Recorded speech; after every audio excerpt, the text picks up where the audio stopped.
날마다 솟는 샘물과 함께하는 오늘의 큐티 시간입니다. 6월 21일 화요일, 오늘의 말씀은 마태복음 12장 9절에서 21절 말씀입니다.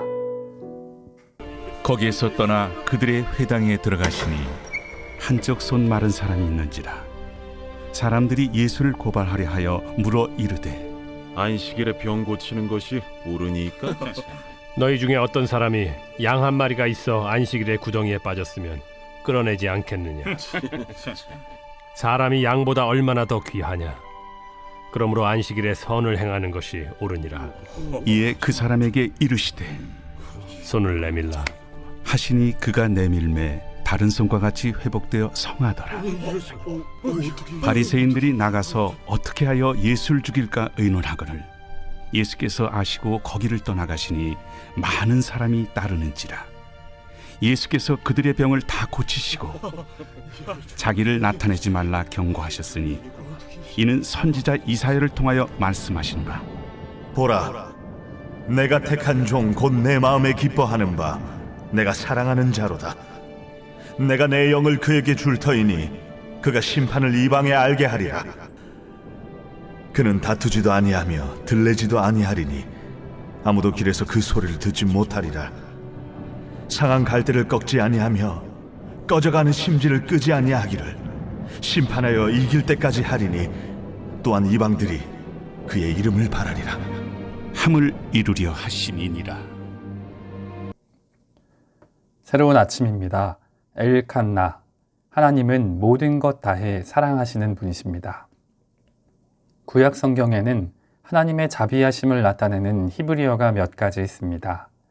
그 중에 대표적으로 라훔이라는 단어와 한눈이라는 단어가 하나님의 자비하심을 나타낼 때 사용되곤 합니다. 그런데 헤므라라는 단어는 구약에 단 2번만 사용되는 독특한 단어로 하나님의 애타는 자비의 손길이 느껴지는 단어입니다. 창세기 19장 16절을 보면 우리가 잘 알고 있는 소돔 심판 때 롯과 그 가정이 도망가기 지체하는 모습이 나타납니다. 그때 주의 천사들은 롯의 손과 그 아내의 손과 두 딸의 손을 직접 잡아 인도하여 성 밖에 두었다고 합니다. 모세는 그 장면을 이렇게 해설합니다. 여호와께서 그에게 자비를 더하심이었더라. 여기서 자비가 바로 헤므라라는 단어입니다.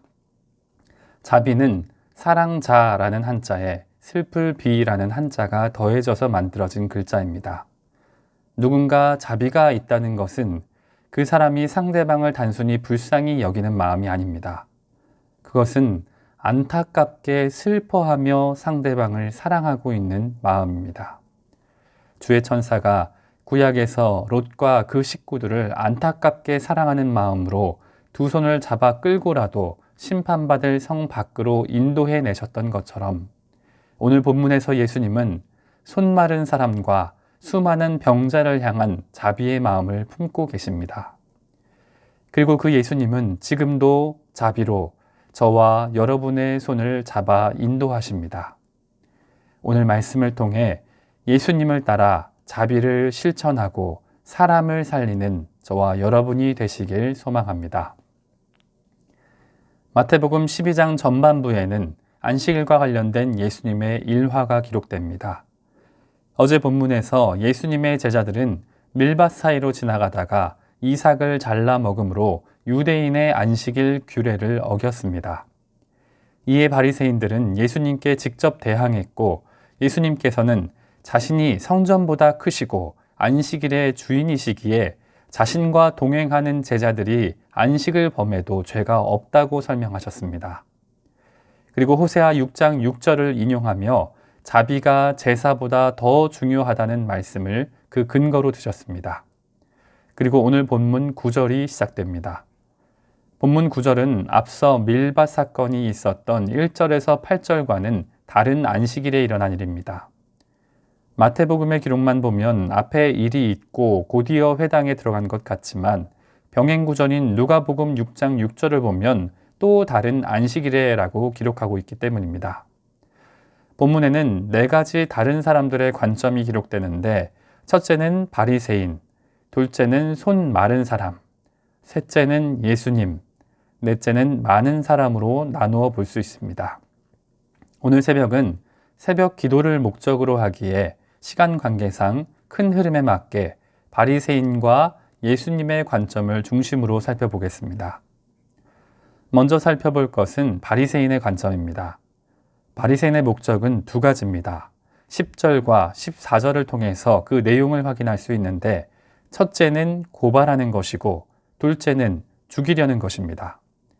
바리새인은 첫째, 예수님을 고발하려고 손 마른 사람을 이용합니다.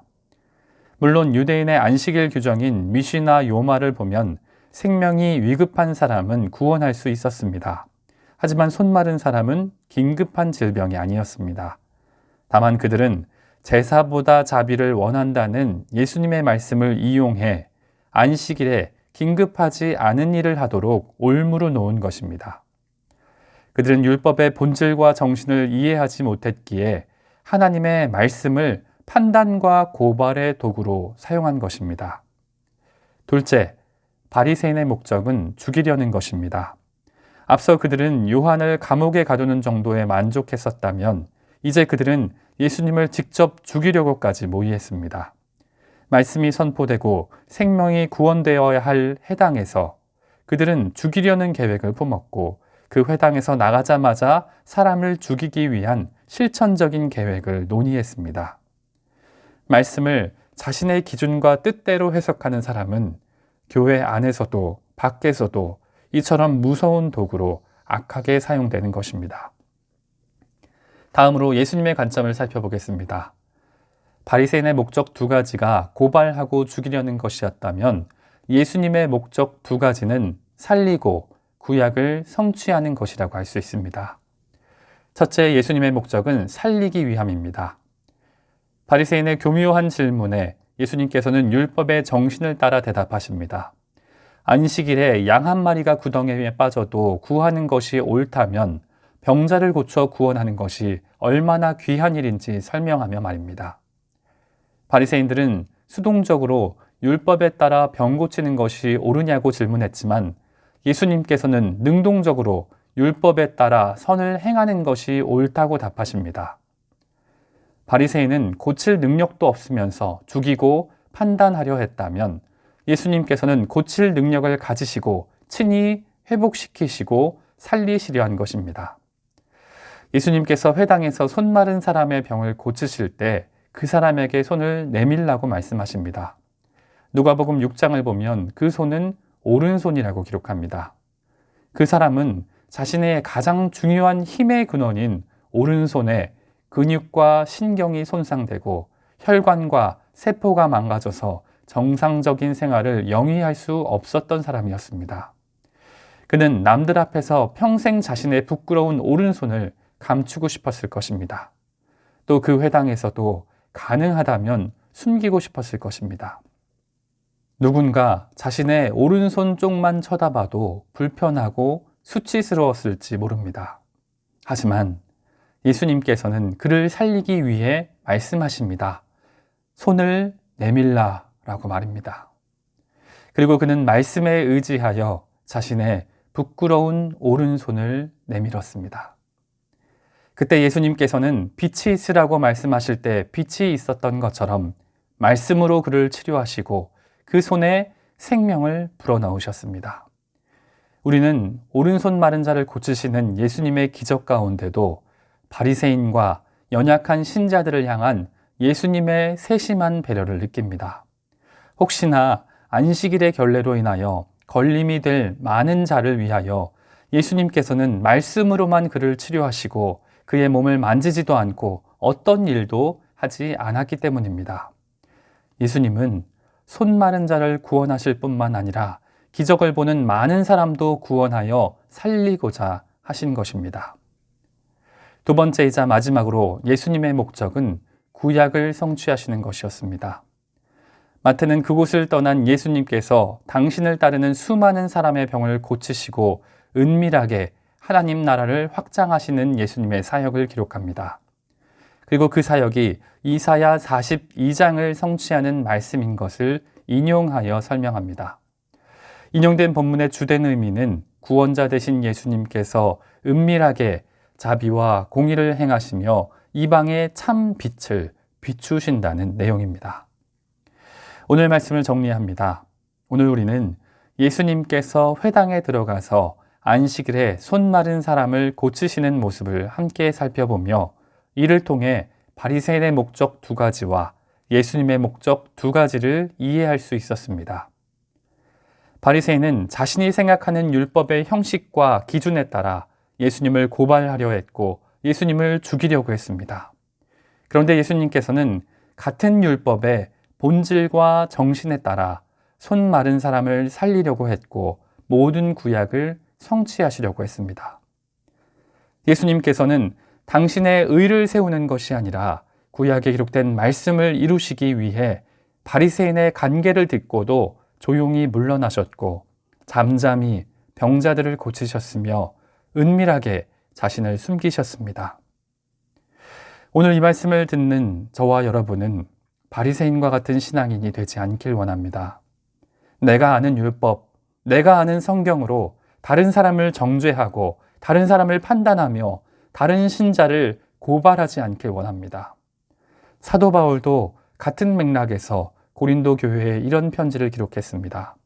너희가 피차 고발함으로 너희 가운데 이미 뚜렷한 허물이 있나니 차라리 불의를 당하는 것이 낫지 아니하며 차라리 속는 것이 낫지 아니하냐.